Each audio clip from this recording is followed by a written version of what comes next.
नवरात्रि के बारे में आप सभी में बहुत उत्सुकता है जानने की, हमेशा बताया भी है और जानना चाहते हैं। एक नहीं, बहुत लोगों के संदेश आए हैं। मेरे प्यारे प्यारे बच्चों, मेरे प्यारे भाइयों, मेरी बहनों, भारत कृषि प्रधान देश है, सभी जानते हैं, लेकिन ऋषि प्रधान देश भी है, इसे नकारा नहीं जा सकता। और वो ऋषि कोई ढोंगी, पाखंडी या अंधविश्वास को बढ़ावा देने वाले नहीं, वैज्ञानिक, जिन्होंने धर्म को विज्ञान का वास्तविक स्वरूप प्रदान किया है, जिसे देखकर के दावे से कहा जा सकता है कि धर्म और विज्ञान एक दूसरे के पूरक हैं। धर्म से यदि विज्ञान दूर हो जाए तभी ढोंग आता है, पाखंड आता है, अंधविश्वास आता है, रूढ़िवादिताएं आती हैं। ठीक ऐसे ही विज्ञान से भी यदि धर्म दूर रहा तो ऐसा धर्म विहीन विज्ञान भी विकास का नहीं, विनाश का कारण बनेगा।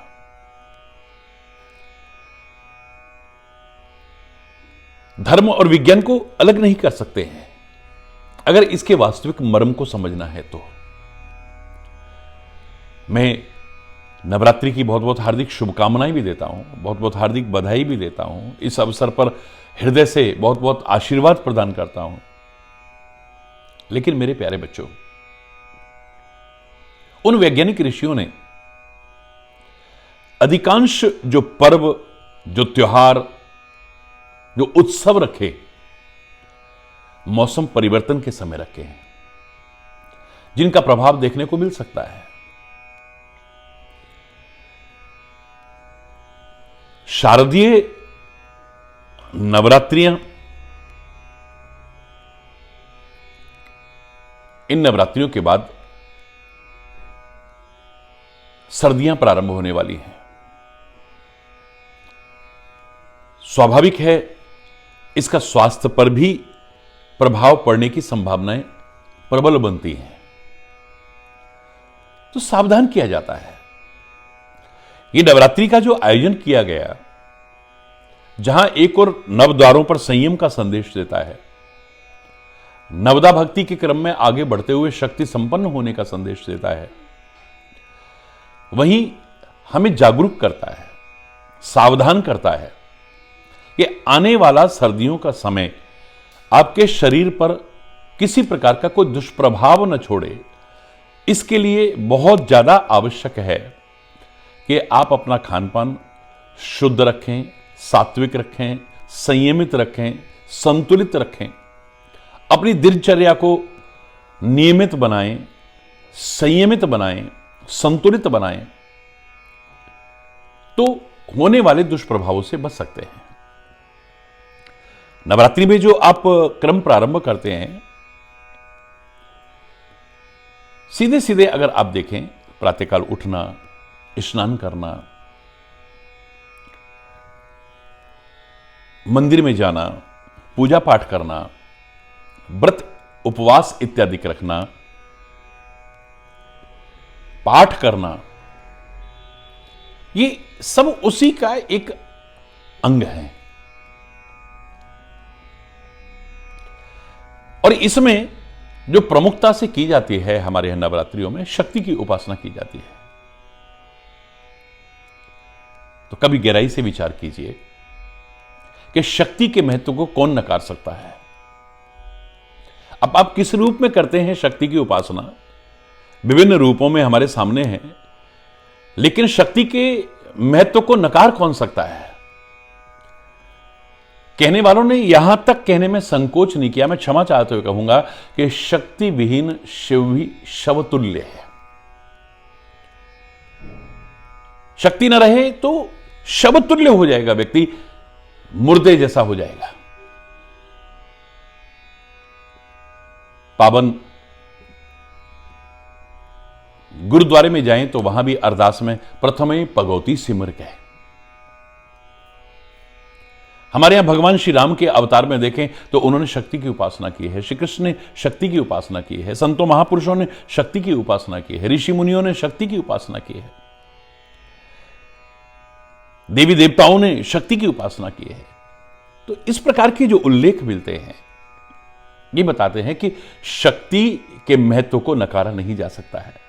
और आप प्रैक्टिकल बात, कोरी कहानी नहीं है, मेरी आंखों में देखने की शक्ति खत्म हो जाए, मेरी आंखें बेकार हैं। मेरे मस्तिष्क में सोचने समझने की शक्ति खत्म हो जाए, बेकार है। मेरे कानों की सुनने की शक्ति छीड़ हो जाए, बेकार है। सूंघने की शक्ति खत्म हो गई, बेकार है। बोलने की शक्ति खत्म हो जाए, वाणी बेकार है। कुछ करने की शक्ति न रहे, ये हाथ बेकार हो जाते हैं। उठने बैठने की, चलने फिरने की शक्ति न रहे, पैर बेकार हो जाते हैं। शरीर में शक्ति न रहे, शरीर मुर्दे की तरह हो जाता है, बेकार हो जाता है। तो शक्ति के महत्व को कैसे नकार सकते हैं? ये जो शक्ति की उपासना की जाती है, उन वैज्ञानिक ऋषियों ने इसकी पूर्णता को खोजा है इसमें कि आपका ये नवरात्रि का महोत्सव मनाना, आपका शक्ति का उपासना करना, ये तभी पूर्ण है जब आप अपने अंदर शक्तियों को अर्जित कर सकें। शक्तियां तो अर्जित करें ही, लेकिन जो पहले से शक्तियां हैं इन्हें नष्ट होने से बचाएं, इनको संजो करके रख सकें। गंदे खान पान से, गलत दिनचर्या से, गलत मार्ग पर चल करके, गलत कर्म करके हम अपनी शक्तियों को नष्ट कर बैठते हैं।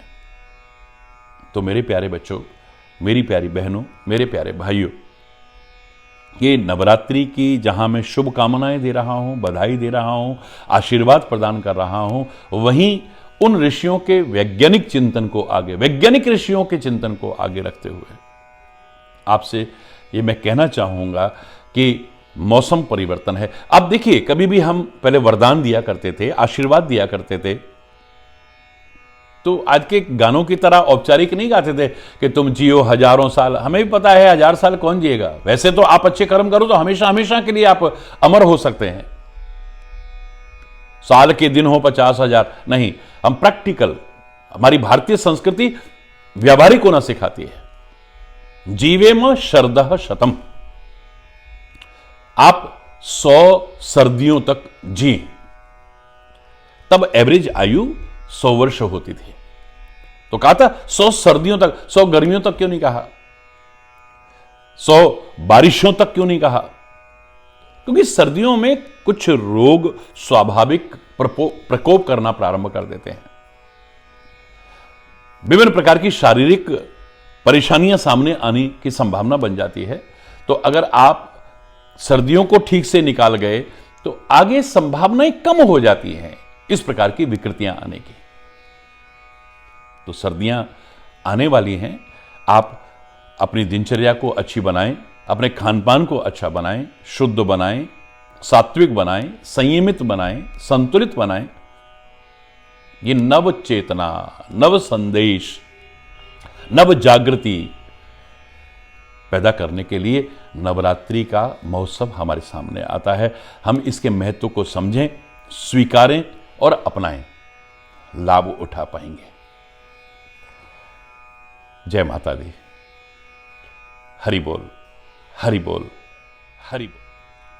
सर्वे भवन्तु सुखिनः, सर्वे सन्तु निरामया, सर्वे भद्राणि पश्यन्तु, मां कस्य दुख भाग भवेत्। नानक नाम चढ़दी कला, तेरे पाणे सर्वतदा भला। हरि बोल।